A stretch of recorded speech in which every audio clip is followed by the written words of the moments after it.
Halo, Assalamualaikum warahmatullahi wabarakatuh. Waalaikumsalam warahmatullahi wabarakatuh. Maaf saya telat 5 menit tadi. Oke teman-teman, kita lanjut. Kemarin bahas ini bukan taksis. Yang parataksis, hipotaksis yang itu. Masih ingat nggak? Iya, Pak. Betul ya, yang ini ya? Oke. Kalau begitu kita lanjut lagi. Nah, siap-siap nanti untuk setelah saya jelaskan nanti teman-teman mencari ide untuk penelitian, nanti ya. Saya jelaskan dulu cara membedah teksnya, kemudian teman-teman nanti cari ide gampang lah. Pasti setelah topik ini ada lagi ide untuk penelitian. Oke, chapter selanjutnya adalah chapter 5, it is about theme and rhyme. Ini belum ya? Belum? Belum, Pak. Belum. Oh. Theme and rhyme.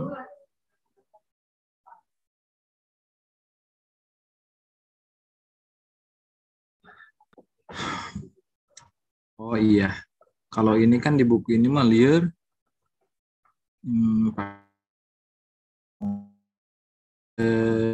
punya slide presentasi sendiri. Nah ini nih, namanya thematic progression, theme atau rhyme. Sambil ngecas dulu teman-teman sebentar.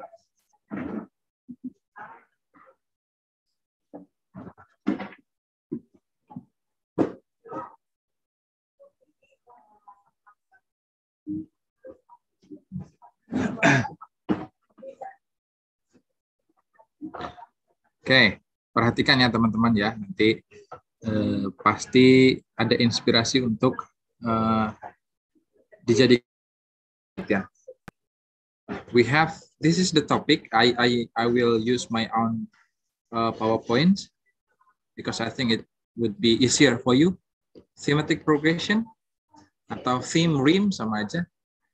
Nah ini manfaatnya adalah analisisnya ke tulisan ini, writing.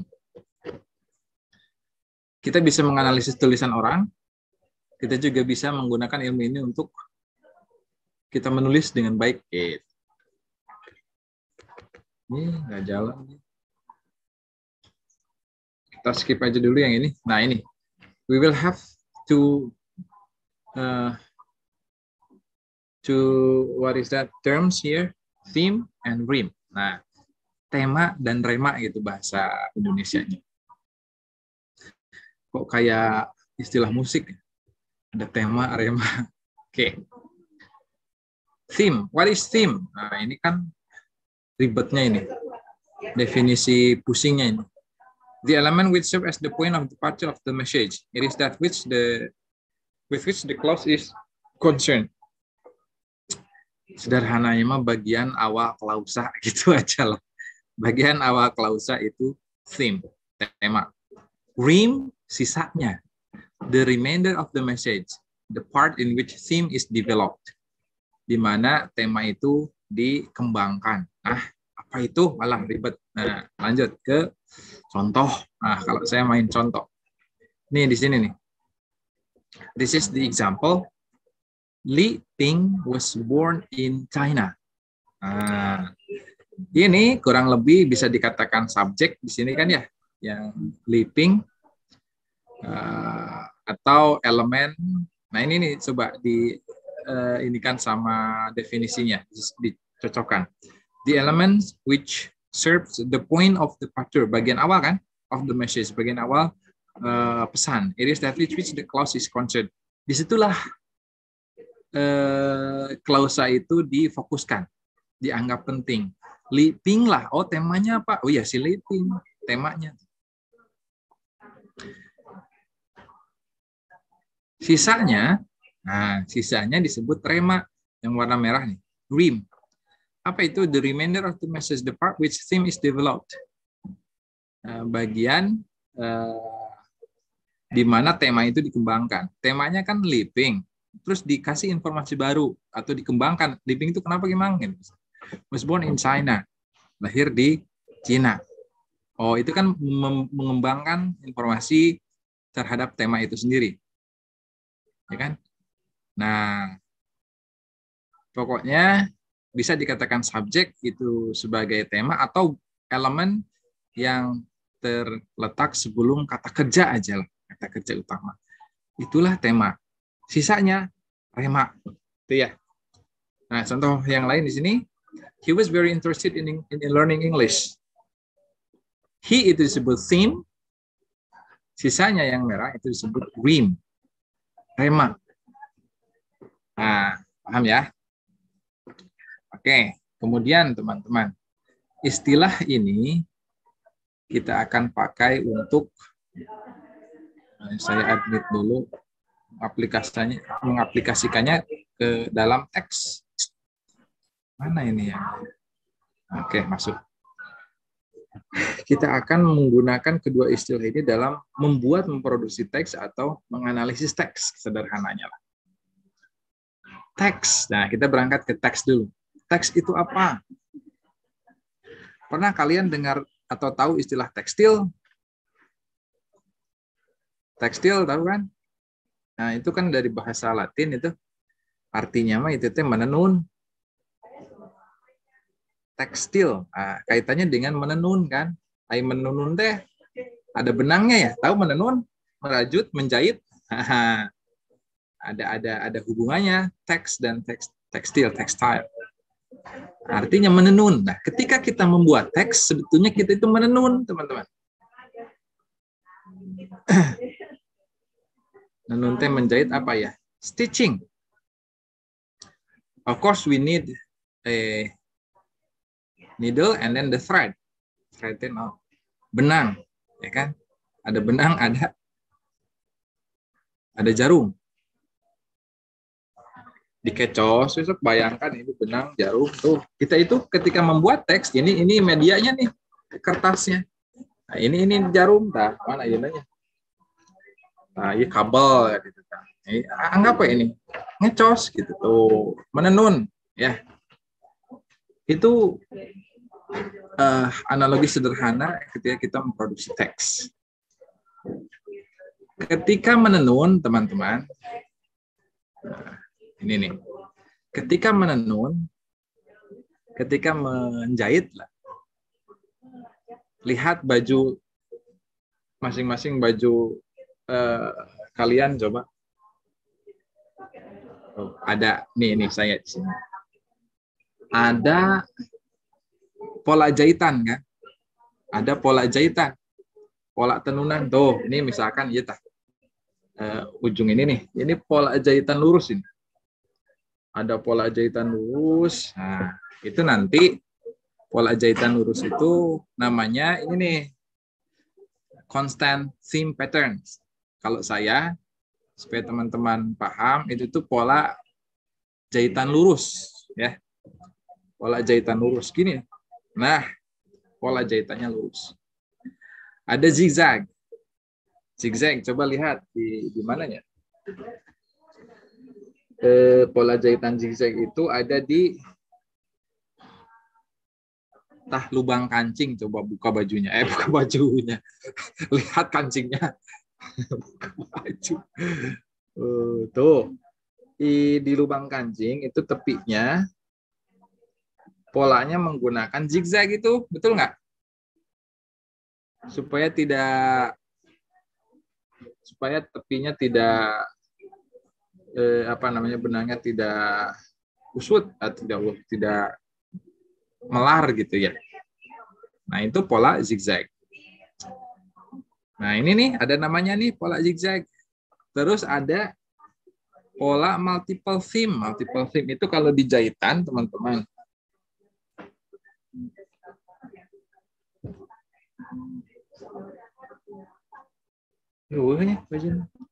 Pola obras.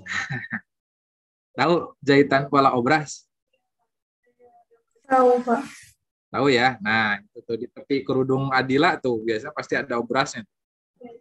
Ya kan? Nah, saya tahu karena saya bisa membuat baju, bisa. Gampang, punya mesin jahit. Apalagi bikin kaos paling hitungan menit, saya tinggal gunting pola, gampang. Makanya kalau bikin baju ya, apalagi teman-teman kan lebih rajin, cewek. Nah, itu ketika kita membuat teks, menenun. Ketika menenun ya anggapannya menjahit. Ada banyak pola di dalam teks juga sebetulnya, teman-teman. Kita bisa menganalisisnya atau menggunakan pola-pola tersebut. Jadi kita bisa menggunakan pola tersebut. Bisa juga kita menganalisis di teks itu pola yang dipakai apa di baju itu kan. Anggaplah baju itu teks. Oh, di bagian itu pola jahitannya kayak gini. Oh, di bagian ini pola jahitannya kayak gini. Nah, kita analisis masing-masing pola. Ya, yang pertama adalah pola lurus. Tapi ini istilah saya saja ya. Ini pola jahitan lurus juga tukang jahit. Saya hanya ingin teman-teman lebih mudah memahaminya. Karena kalau baca di buku itu, pusing. Nah, saya supaya mudah aja. Nah, ini pola jahitan lurus tuh. Lihat di temanya, teman-teman. Set, lurus tuh jahitannya. Nah, apa ini theme 1, rim 1 ini? Nah, ini satu baris ini, theme 1, rim 1, it means that it's a clause, the first clause. Itu artinya klausa ya, ini baris tema 1, rema 1, di dalam klausa itu ada tema, ada rema gitu. Jadi ini tuh per baris itu klausa. Nah, lihat hubungan antar klausanya. Tema di klausa kedua mengambil dari rema sebelumnya. Terus sampai ujung. Pokoknya rema, theme is developed from the previous theme of the previous clause. Gitu ya. Nah, ini tanda panah ini, itu tuh benang. The thread. Benangnya dan tidak putus. Lihat, di klausa 1 benangnya nyambung dari tema ke tema terus. Nah, contohnya kayak gimana? Itu kan pertanyaannya. Contohnya kayak gimana sih di dalam teks? Nih, yang tadi. Ini saya memunculkan panahnya dulu ini untuk menunjukkan nih pola jahitannya lurus gitu. Nah, contoh, Li Ping was born in China. Li Ping itu tema kan? Sisanya rema. Kemudian di klausa kedua, he was very interested in learning English. He-nya itu masih merujuk ke Li Ping kan? Ya. Lanjut. He always tried to find opportunity to speak English with his friends. Oh, he merujuk ke Li Ping. When he was 12, when itu kan hanya konjungsi saja kan, he-nya tetap dia sebagai subjek. He-nya itu merupakan rema, diambil jadi dari rema sebelumnya. Jadi theme, tema itu diambil dari tema sebelumnya gitu. Oh, he could communicate with his friends freely. Ini disebut paragraf pola lurus atau konstan. Gitu ya. Nah, contoh lain. Nih, the brain contains 10 billion nerve cells making thousands of millions connections with each other. It is the most powerful data processor we know. Tuh, it-nya itu merujuk ke the brain. It is under the intensive investigations by scientists nowadays. It juga masih merujuk ke the brain. Tuh. Jadi, benangnya ada. Lanjut. Ini contoh yang lain, paragraf yang lain. Whales are facing extinctions. Selanjutnya pasti whales lagi. Few whales are left travel along the coastline of many countries. The whales travel in a large group. Whales are large mammal. They have layer of skin, blubber, meat, then the bones. Semua temanya itu ngambil dari tema sebelumnya. Ini pola lurus, pola konstan. Bagus tidak paragraf ini? Bagus, karena nyambung. Artinya kohesi. Kohesi ini nyambung. Karena ingat, ketika kita boleh nggak benangnya putus? Ketika kita menenun, boleh nggak benangnya putus? Ketika kita menjahit, bayangkan benang putus. Nggak boleh, Pak. Nggak boleh atuh. Ketika benang yang ada yang nggak nyambung, di situ disebut dengan incoherent, tidak koheren. Tidak koheren seperti apa? Misal gini nih. Liping was born in China. He was very interested in English. He was when he was 12, he could communicate really. Adila is my best friend. Alah, ujuk-ujuk Adila is my best friend. Eta benang putus eta, nggak ada sambungannya, ujuk-ujuk. Adila is my best friend. Dari mana itu sambungannya? Nah, itu yang disebut tidak koheren. Atau tidak ada kaitan benangnya ngambilnya dari mana gitu. Nah, itu pola satu, paham ya? Pola, nah ini pola jahitan yang selanjutnya adalah zigzag ya. Itu lubang kancing tuh. Zigzag gitu. Zigzag kayak gimana? Nah, polanya zigzag gitu tah. Tuh. Zigzag kan? Gitu tah. Tuh. Nah, lihat itu. Jahitan yang ada di lubang kancing seperti itu. Pola zigzag itu gimana? Nah, lihat aja definisinya. It is a pattern when the subject matter in the rim of the clause is taken up in the theme of the following clause. Jadi, si rema diambil menjadi tema di klausa berikutnya. Artinya klausa berikutnya ngambil dari rema, tema klausa berikutnya diambil dari rema klausa sebelumnya gitu aja. Tema rema jadi tema rema jadi tema terus aja gitu. Nah, lihat contohnya ya. Tuh, sini nih. Communication is a process of transmitting a message. Communication kan temanya ya, ujungnya itu rema tuh. Ditarik ke depan. The message can be delivered through oral or written expression. Through writing, tuh kan ini nyambung nih. Through writing, people can communicate without limitations of distance and time. Nah, itu contoh satu paragraf, ini paragraf beda.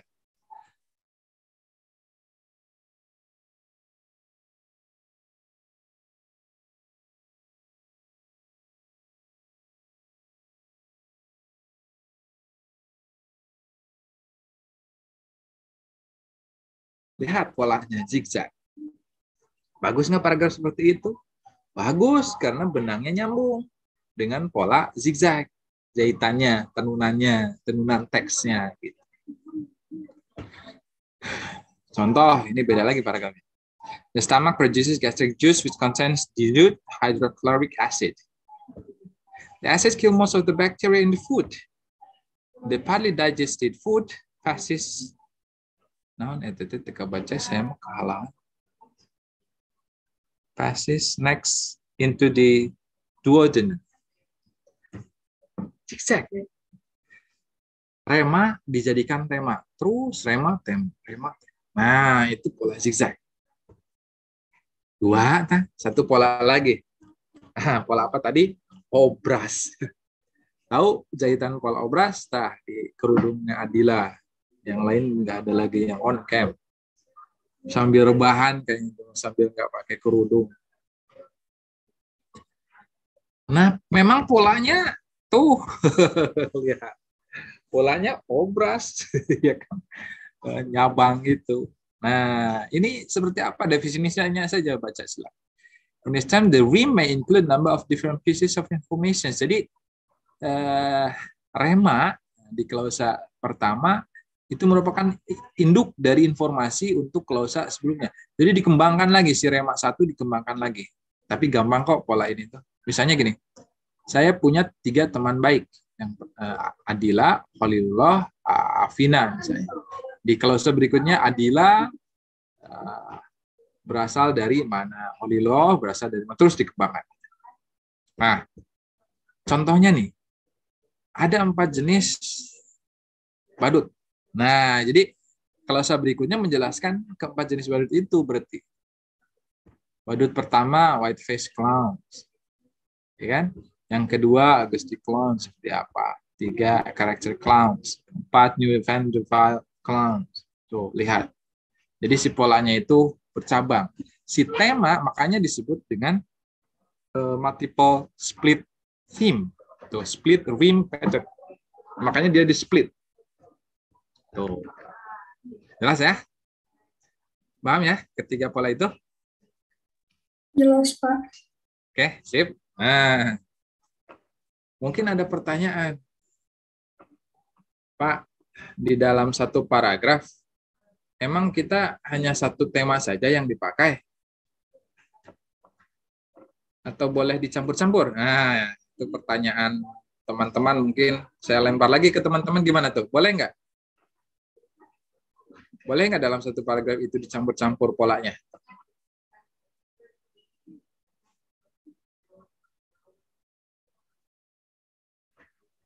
Boleh nggak dalam satu baju itu beberapa pola? Kayaknya nggak boleh, Pak. Nggak bisa, Pak. Dalam baju tuh ada beberapa pola. Boleh nggak? Nah, ini pertanyaannya. Nih. Boleh. Itu jawabannya. Ini. Kan pertanyaannya gini. Do I have to choose a particular method of thematic progression? Apakah saya harus menentukan salah satu aja pola dari 3 jenis itu ketika saya menulis? Jawabannya tidak harus. Jadinya teman-teman bisa menggunakan lebih dari satu pola. Ketiga-tiganya juga boleh di dalam satu paragraf itu. Yang penting nih, what matters is that your text is cohesive. Yang penting tenunan kalian itu benangnya nyambung, kohesif itulah. Nggak ada yang putus. It must flow logically and hang together well. Maknanya logis dan saling terkait gitu. Boleh. Boleh. Nah, coba.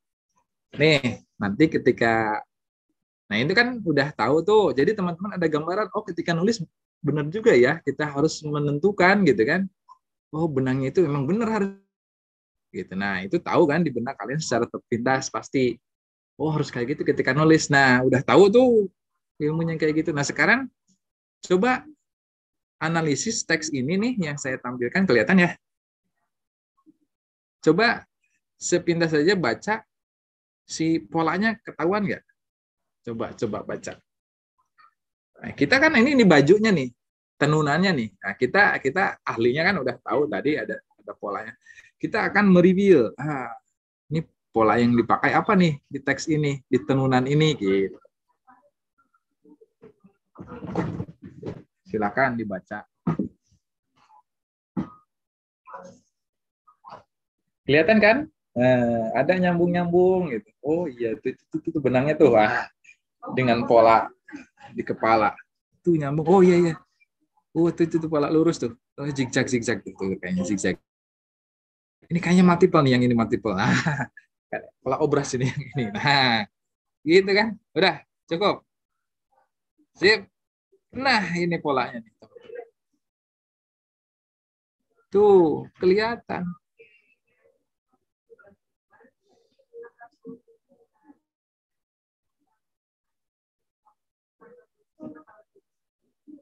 Tuh. Ya tidak. Polanya seperti itu, seperti yang teman-teman pikirkan sebelumnya. The JIB project approaches the problem of much large scale of time and space.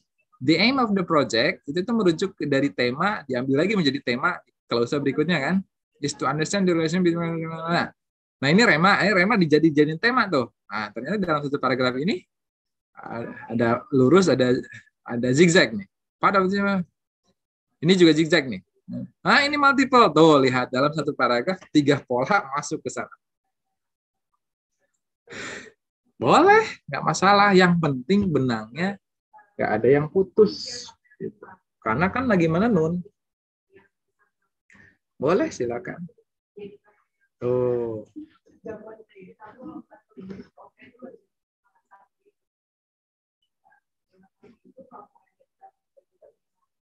Tuh. Benangnya jelas. Gitu, teman-teman. Nah.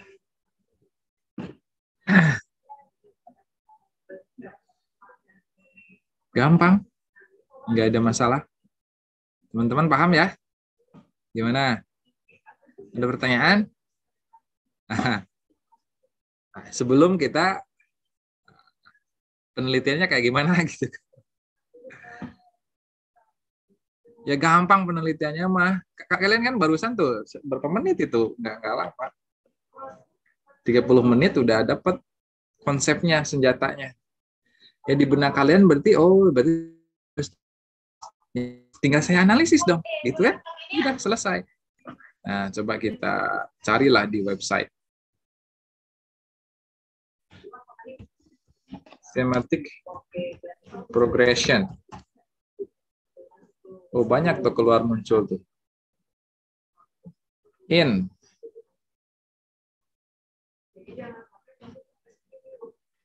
In apa ya? Teks apa? Recount. Nah, ini nih. UPI nih, dari UPI. Nah. Udah.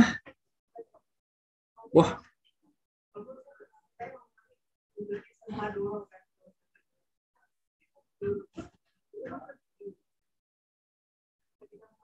Nah, ini mah jenis temanya. Sebelum ke sana, saya pengen ke ini dulu. Nanti kita bahas yang ini ya, theme and thematic progression.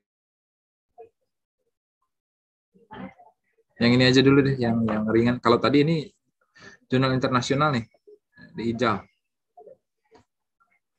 Ini yang ini aja dulu, yang ringan aja dulu. Coba kemana nge-downloadnya ya? Ah, udah kelihatan belum teman-teman? Sudah, Pak. Nah, dah dengan tadi teman-teman saya jelaskan, ini saya jamin ini baca abstrak ini aja 100% paham. Coba kita buktikan. Penelitian ini menginvestigasi thematic progression, pola-pola yang tadi kita bahas tuh, pola thematic progression. Oh, iya tuh.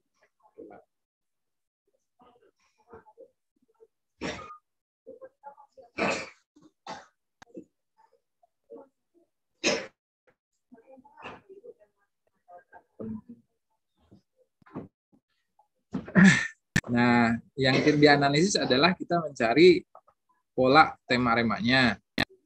Datanya dari mana? Itu tuh.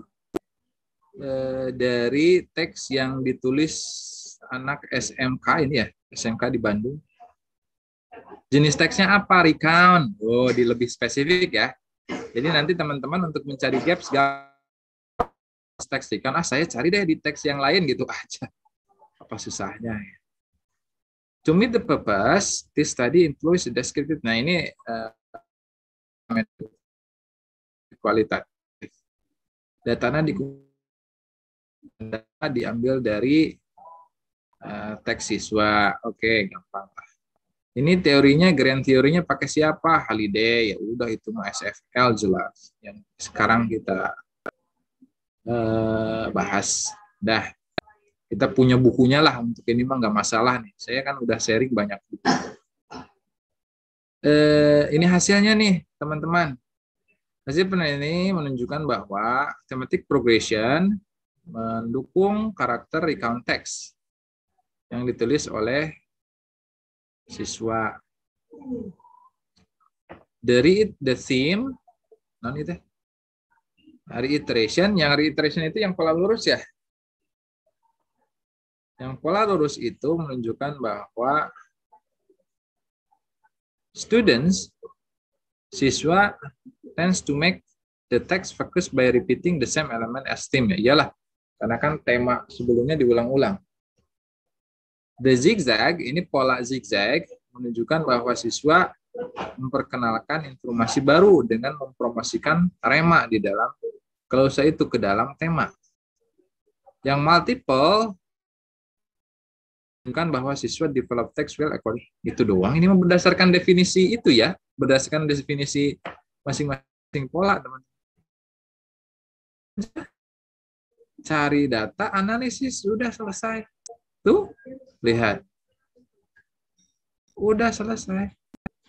Teman-teman pasti paham ke depannya seperti apa. Tuh, metodenya, findings and discussion-nya tuh. Lihat. Banyak yang mana? Ini dihitung kan? Yang paling dominan, Yang paling banyak yang mana? Pola lurus ya? Ini tuh, pola lurus tuh. 34. Ini zigzag hanya 14. Dari semuanya juga tuh. Persentasenya 76% siswa menggunakan pola lurus. Yang posisi kedua pola zigzag. Posisi ketiga pola multiple theme.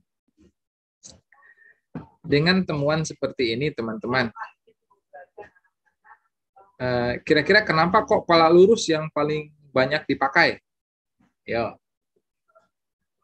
yang sering digunakan, yang dominan. Ada yang bisa menjawab?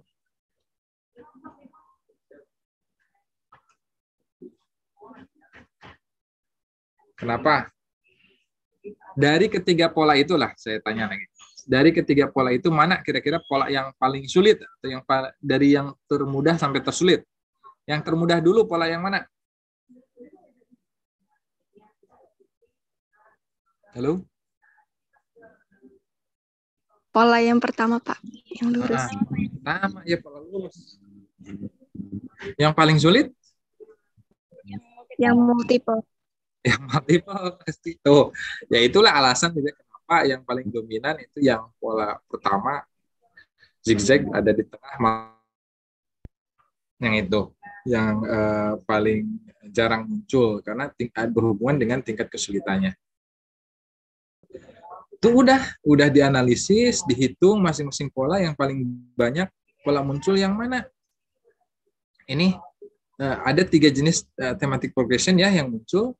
Yang pertama ada theme reiteration, pola lurus tadi dihitung ada 76%, zigzag ada 19, multiple theme ada 4,3. Disimpulkan juga di sini, pola lurus atau theme reiteration itu paling banyak muncul. Kemunculannya 92 kali atau 76,03%. Nah, indikasinya kenapa yang lebih banyak yang itu digunakan bahwa students' ability in maintaining the focus of the text by reiterating the theme pattern of the class in subsequent class. Kemampuannya masih di situ gitu. Tema kembangkan. Gitu. Fokusnya itu ke tema gitu si anak itu. Gitu. Zigzag pattern begini. Reiteration seperti itu, tinggal dihitung aja udah selesai. Ini siapa yang menulis? Mahasiswi UPI nih. UPI Bandung. Nah, tuh. Satu, tuh, paham ya penelitian ini kan? Jadi melihat pola yang paling banyak muncul yang mana gitu kan untuk siswa SMK di sini untuk jenis recount text. Udah selesai. Tuh. Kita cari lagi. Ini udah.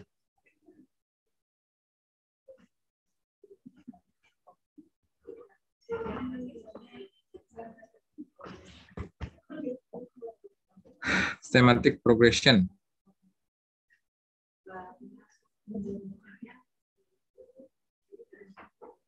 Yang ini apa nih?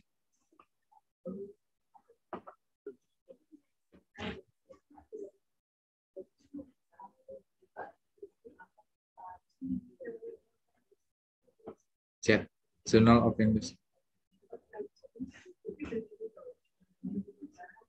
Ini juga sama ini. Abstraknya aja lah. Kita PDF-nya deh supaya ini. Kalau kita udah paham, teman-teman, udah paham konsepnya, baca artikel itu, paling berapa menit? Kalau sudah paham tapi ininya, konsepnya, kita download dulu ya. Mana ya, Lila Lemot. Nah, ini keluar nih. So.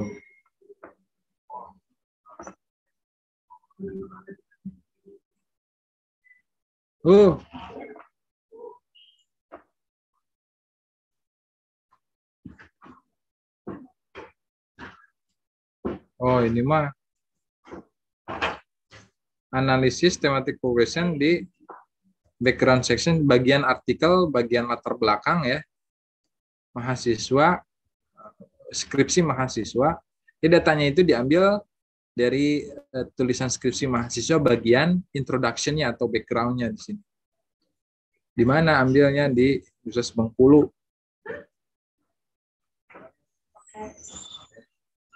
Ya udah, cari aja yang paling banyak muncul ini mana? No, Pak Sabir.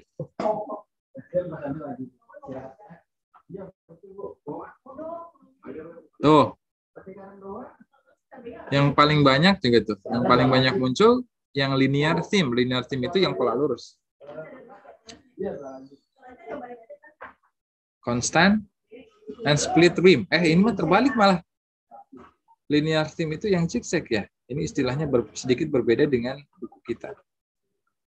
Tuh dijelas tuh di analisis juga teman-teman. Tuh. Udah aja conclusion. Ini memang enggak ini. Nah, yang ini nih, yang jurnal internasional ya. Tapi dilihat dari judulnya, ini kayaknya ngebabat habis yang jenis-jenis temanya juga. Ini tidak hanya thematic progression ya, tapi juga jenis-jenis hanya dibahas juga. Ini diborong ini sama artikel ini. Ini di International Journal of Applied. Ini Q2 ini yang Ijal UPI di internasional. Coba saya lihat dulu di abstraknya. Di study theme polanya nih ya. Oke. Polanya sama, yang dicari adalah jenis thematic progression-nya. Tapi ini dua nih. Investigate the theme and thematic progression. Kalau kita tadi thematic progression-nya aja, jenisnya itu. Theme belum kita bahas. Datanya diambil dari tulisan siswa, ini juga SMK ya, di Bandung, untuk jenis teks recount. Misalnya, oke, the data text, oke, ini SFL ya, mata kuliah kita. Temuannya ini, the findings of the thematic progression support character recount text. Kok sama ya dengan yang tadi ya? Yang barusan kita baca tadi sebelumnya. Kok sama? Ini indikasi plagiat ini. Sama ya? Kok bisa begitu? Oh, ini exposition.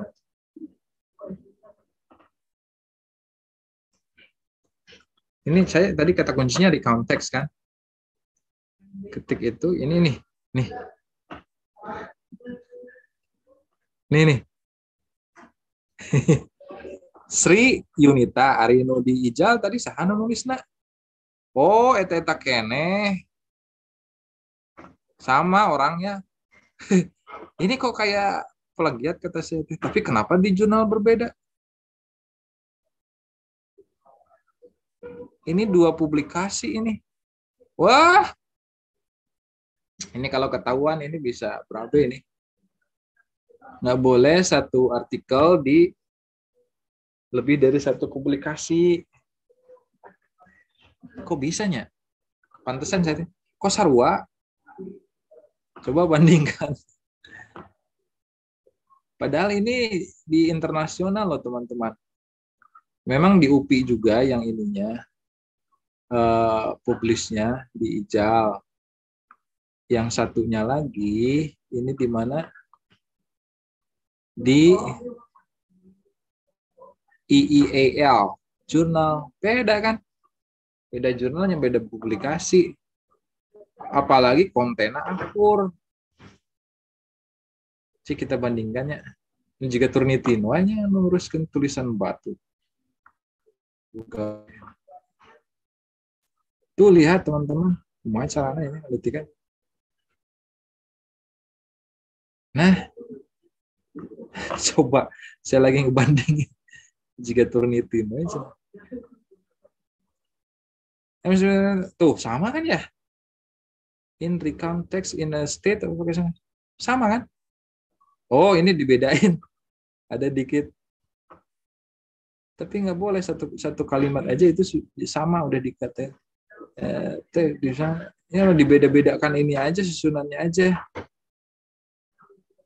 Nggak boleh itu. Itunya students need to pay, sama nggak teman-teman nih? Student needs to pay attention to several aspect gitu. Sama kan?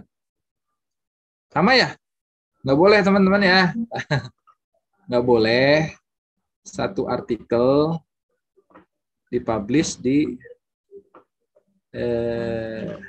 dua jurnal yang berbeda, apalagi sarua, kecuali ada bedanya gitu. Oh ini mah pengembangan dari artikel itu. Baru boleh ini 2018. Arya tahun 2018 sarua dari tahunan lagi. Ya sudahlah. Yang penting kita ambil pelajaran itu secara teknis saja teman-teman. Jadi tidak boleh publish di dua. Nah, ketika nulis juga kan ada statementnya dari teman-teman. Ada nanti di pas proses reviewer, nah, sahatan. Sivia-nya, Sivia. Nama saya juga kan nulisnya Via.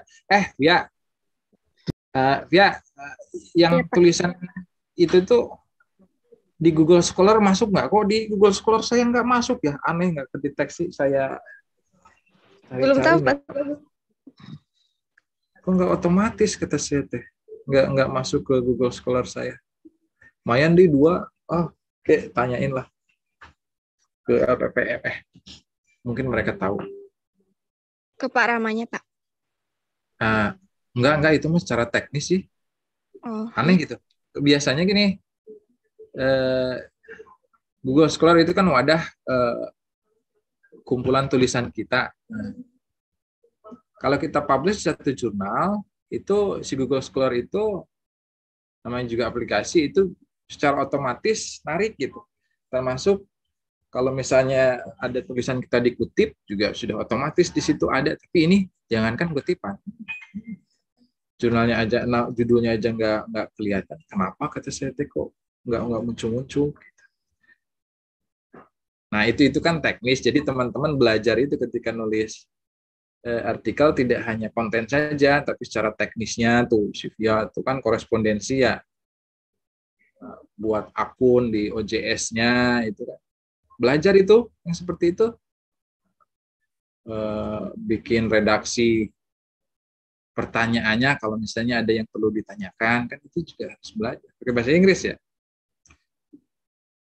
Nah di aturan di etika penulisan itu sebelum submission itu ada pernyataan bahwa artikel ini belum diseminarkan atau dipublikasikan di jurnal manapun kan gitu. Jadi ini secara etika nggak boleh.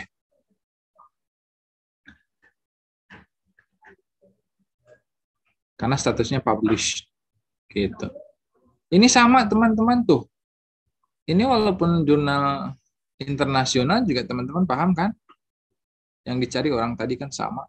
Hanya dilihat saja yang dominan. Oh, yang dominannya itu pola lurus. Ternyata ketika di teks tersebut, oh pola lurus. Sudah selesai. Jadi kalian di mana ini? Di PBI ini. Universitas di UPI yang PBI-nya ini. Tuh, lihat. Udah selesai. Nggak harus dibaca. Oh, ini lebih ini. Oh, ini lebih apa namanya? Lebih detail lagi. Kalau yang ini makanya lebih detail lagi. Kalau yang tadi itu hanya thematic progression-nya aja, jenis ketiga pola ini. Kalau yang ini dijelaskan juga jenis temanya. Types of theme, ada topical, ada interpersonal, ada textual gitu. Memang yang ini yang di jurnal internasional lebih lengkap, tapi judul sama, abstrak sama, segala macam sama itu nggak boleh. Self plagiarism namanya. Nah, Gitu teman-teman. Silakan ada pertanyaan. Paham teman-teman? Paham? Yang tidak paham silakan tanyakan saja.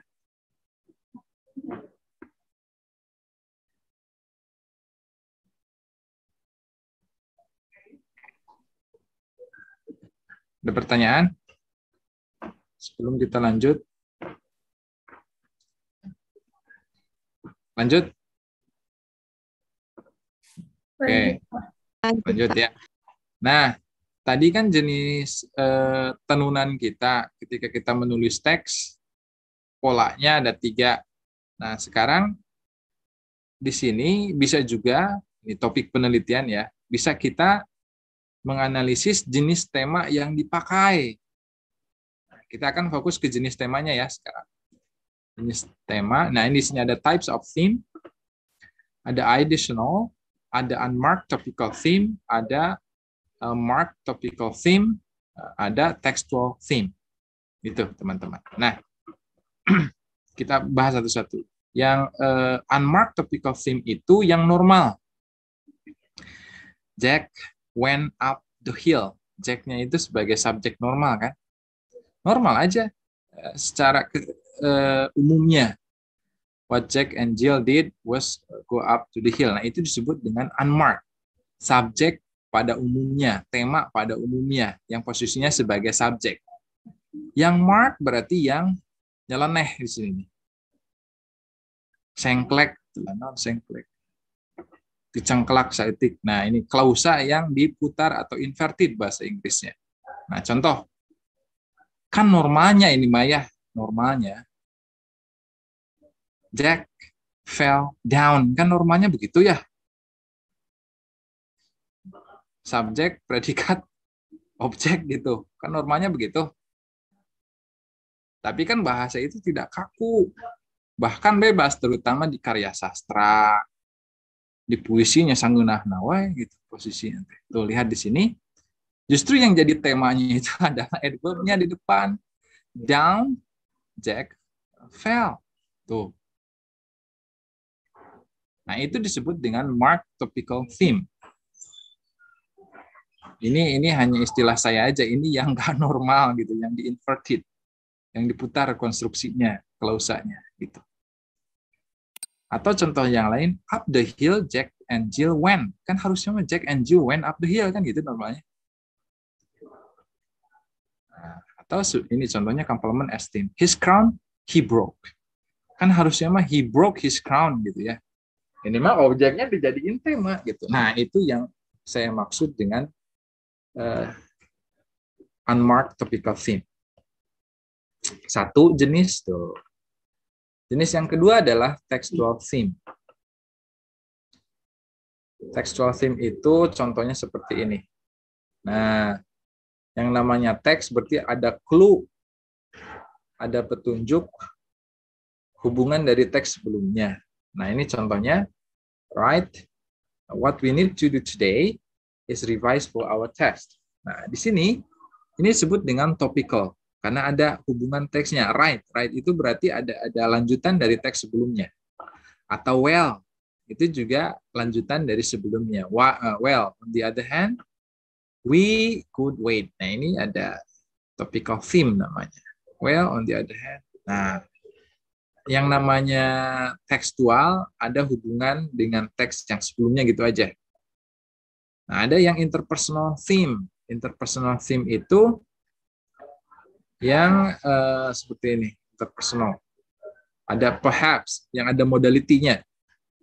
Perhaps, maybe, nah, itu model ejang namanya. Atau vocative. Dearly beloved, dearly beloved itu vokatif itu orang yang diajak bicara. Mary misalnya. Mary, we decided to wait until next week. Bukan berarti si Mary-nya yang melakukan decided, bukan. Tapi dia orang yang diajak bicara aja. Nah, itu vokatif namanya. Ininya topical. Anyway, dan lain sebagainya. Nah, ini jenis-jenis temanya, teman-teman. Nah, itu yang dibahas di sini juga oleh si peneliti tadi dari UPI tuh, oleh Sri Yunita ya. Ini jenis-jenis nah type of theme-nya dia bahas, dia kalkulasi cari mana yang paling dominan muncul. Nah, tuh ada tadi, ada topical, ada mark, ada unmark kan tadi ya. Ada mark, ada unmark. Udah saya jelaskan. Ada interpersonal, udah saya jelaskan. Ada tekstual, sudah secara sepintas saya jelaskan. Silakan untuk detailnya dibaca saja di buku. Tuh lihat, yang dilakukan oleh di penelitian ini adalah mencari jenis mana yang paling dominan muncul. Lagi-lagi di SFL kita tahu polanya, terus cari yang paling dominan yang mana. Kemudian alasannya kenapa? Nah, itu jadi temuan kita nanti. Yang paling dominan muncul ini. Kenapa ya? Jelaskan. Oh, karena begini. Oh, karena pola yang tadi linear itu munculnya untuk pengembangan tema gitu. Ini yang paling banyak muncul yang mana? Yang mark, unmark. Yang normal kan? Kenapa yang unmark yang paling banyak? Ya iyalah orang kebanyakan orang bicara ya pasti yang normal gitu kan. Karena untuk yang tidak normal itu kan biasanya di lirik lagu, tuh di puisi, karya sastra. Sok maca puisi enggak kalian? Nah, lihat perhatikan bahasanya tuh. Nah, itu banyak yang diputar-putar itu. Itu teman-teman. Tuh lihat. Nah, ini yang tadi kan ada dua, berarti tadi ini nih penelitian ini ngeborong nih. Ngeborong yang pertama dianalisis jenis temanya, yang kedua thematic progression-nya. Tuh, yang paling ini kan jenis tadi ada pola lurus, theme reiterations, ada pola zigzag, ada multiple. Pola jahitan lurus, pola zigzag, pola apa tadi istilah saya teh? Pola jahitan obras ya. Multiple. Tuh. Sudah dua-duanya dibabat habis. Ini kesimpulannya. Tuh. Yang paling banyak kenapa multiple? Tipenya yang paling banyak kenapa unmarked? Itu dijelaskan. Sudah selesai. Tuh, ini yang internasional. Sudah kita tahu polanya, oh kayak gitu. Sederhana itu. Jadi saya ingin menekankan di sini. Hanya sesederhana itu. Karena sudah saya sederhanakan. Ya. Sederhana itu saja. Tapi, nah ini ada ini. Ketika kita menulis penelitian, sebetulnya berangkat dari hal yang sederhana. Gitu hungku. Tapi ketika kita nulis, yang sederhana itu kita rumitkan gitu. Padahal mah eta gitu keneh da. Teman-teman merasa begitu nggak ketika baca itu gitu doang gitu penelitian teh gitu. Tapi kok bisa keren gitu ya? Nah, itu dimanipulasi dengan the language of science nantinya. Kan bahasanya juga beda tuh, pakai bahasa apa namanya? Bahasa ilmiah. Nah, kita kan belajar juga nanti di pertemuan mendatang. Kalau nggak salah topiknya kita akan bahas grammatical metaphor. Nah, grammatical metaphor itu salah satu ciri bahasa ilmiah. Nanti bentuknya kayak gimana. Ini penelitian di tesis saya dulu. Saya analisisnya grammatical metaphor. Jurnalnya juga ada. Itu teman-teman. Kalau tidak salah itu grammatical metaphor ada. Ada lagi nanti ide untuk penelitian. Coba silakan teman-teman, ada pertanyaan atau sudah terbayang belum memakai kajian ini, topik ini untuk dijadikan penelitian? Paham ya? Halo? Via? Halil? Paham? Sip.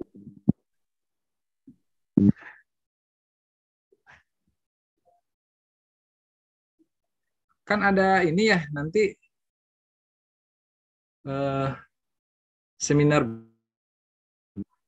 hari Jumat kalau nggak salah lagi. Saya aja belum bikin. Jumat itu tinggal 4 hari lagi. Nah, coba kalian kalau mau nih topik ini bisa dijadikan ini ya. Saya juga mau ngambil topik inilah, jadi terinspirasi jadinya.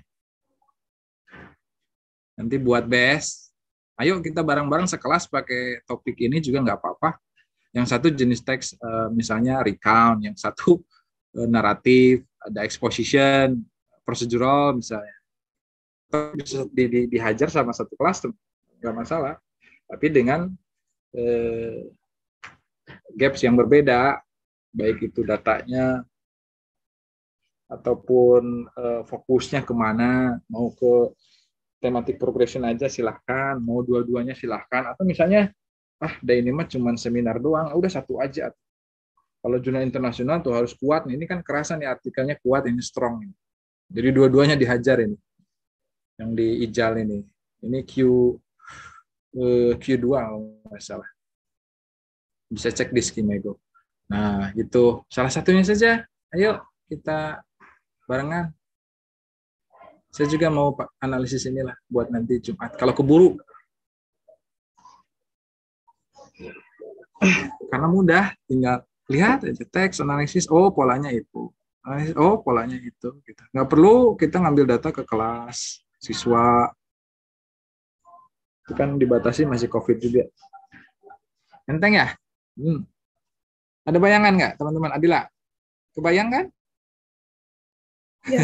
Jadinya tergiur si Adila, jadinya pengen topik ini daripada yang kemarin. Kok kayak mudah yang ini, ya nggak Adila? Iya sih Pak. Oh iya sih Pak. Labil. Saya juga nggak merasakan, oh ini kayaknya menarik topik ini deh. Gitu. Nggak ngomong-ngomong sama teman-teman yang lain, nanti ada yang teliti juga. Gitu. Ya silakan berbagi saja nggak apa-apa. Misalnya data sama tapi fokus berbeda itu bisa, tidak apa-apa. Teksnya bahkan teksnya sama sekalipun yang kita analisis samaan misalnya, tapi fokusnya beda ya itu beda. Yang satu misalnya Adila bahasnya yang jenis temanya, yang satunya lagi temennya siapa membahas thematic progression-nya, jenis-jenis tenunannya itu silahkan, tidak masalah.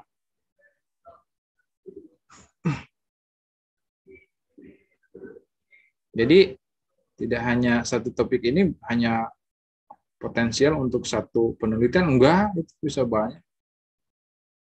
Banyak, tinggal di Google aja, sok udah banyak keluar muncul. Nah di situ. Untuk mudahnya saran nih, untuk cari inspirasi. Baca penelitian, nanti di ujung suka ada saran. Tuh, contoh yang ini nih, yang di IJAL ya, di internasional. Tuh, suka dikasih saran sama penelitinya. Nih, sarannya kayak gini nih. It is suggested that theme management be exposed to the student through modeling and activities. Yang ini nih. Furthermore, this study explores some pedagogical implications for the writing process. Response mana ya suggestion ini? Ini kan fokusnya ke teks itu, teks recount. Ini disarankan untuk menganalisis jenis teks yang lain, gitu tuh selesai. Untuk cari ide ya tinggal baca penelitiannya, suka ada suggestionnya. Untuk cari referensi, lihat aja tuh di daftar referensi ini, itu jadikan aja referensi kalian juga. Udah. Jangan ini mah cari referensi, aduh itu buku namanya anu nyambungnya. Jangan gitu, cari aja di penelitian yang sudah ada. Mereka merujuknya yang mana. Nah, di situ bisa kelihatan grand theory-nya yang mana. Oh, yang ini nih, yang paling banyak dikutip nih. Oh, ini nih suhunya ternyata. Nah, itu kan. Oh, ini yang paling banyak tuh holiday lagi. Creswell udah jelas itu pasti di metodologi lah dipakai. Jean tuh ini Emilia tuh ini Jadi udah gampang. Ketika nyari referensi, tinggal cari referensi yang dipakai. Ketika nyari ide, tinggal cari saran yang diberikan oleh si penulis. Gitu doang.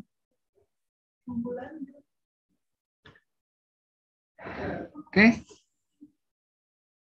Silakan. Ada lagi pertanyaan? Udah tuntas ini topik ini, gampang. Saya mah misal ini masih ada waktu kan. Misal yang di Wikipedia itu misalnya apa ya? Bogor misalnya tuh. Bogor Wikipedia. Ini di Wikipedia untuk deskripsi tentang Bogor.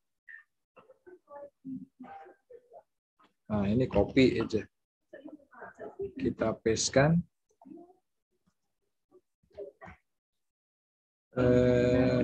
Ini cara analisisnya ya. Cara teman-teman menganalisis, ambil teksnya, kemudian bagi menjadi perklausa gitu.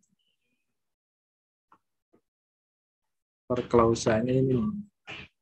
Saya pakai landscape aja. Nah, ini Bogor, Bucenzorg, a landlocked city in West Java Province, Indonesia, satu klausa. Located around 60 km south in national capital of Jakarta. Bogor is the 6th largest city of Jakarta area and the 4th nationwide. Dua klausa. The city covers okay. And it had a population so N. Nah. Tuh ini expose datanya nih. So tentukan polanya, ini pola apa teman-teman yang dipakai di sini? Kelihatan nggak? Saya share screen kelihatan ya? Kelihatan, Pak. Kelihatan, Pak. Ya. Coba ini pola apa teman-teman? Bogor. Juga Bogor kan, ini kan keterangan aja nih. Terletak 60 km dari Jakarta gitu ya. Bogor ya sebetulnya dia buka bentuknya begini doang nih, lurus. Oh, ya kan?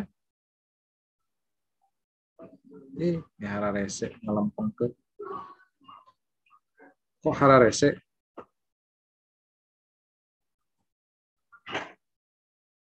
Oh, lurus ya kan? Bogor is the city. The city itu kan merujuk ke Bogor ya? Tuh, masih merujuk ke Bogor. Tuh.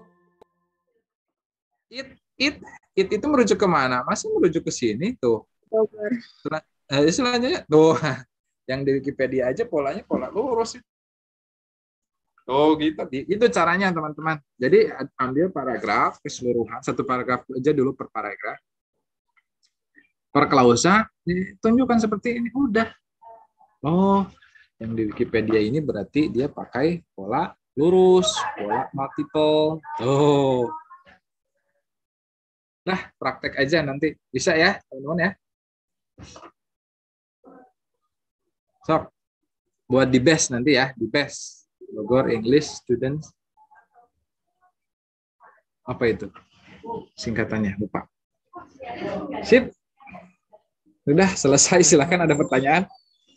Any question? Halo, Pak Uji. How may I help you? What is that?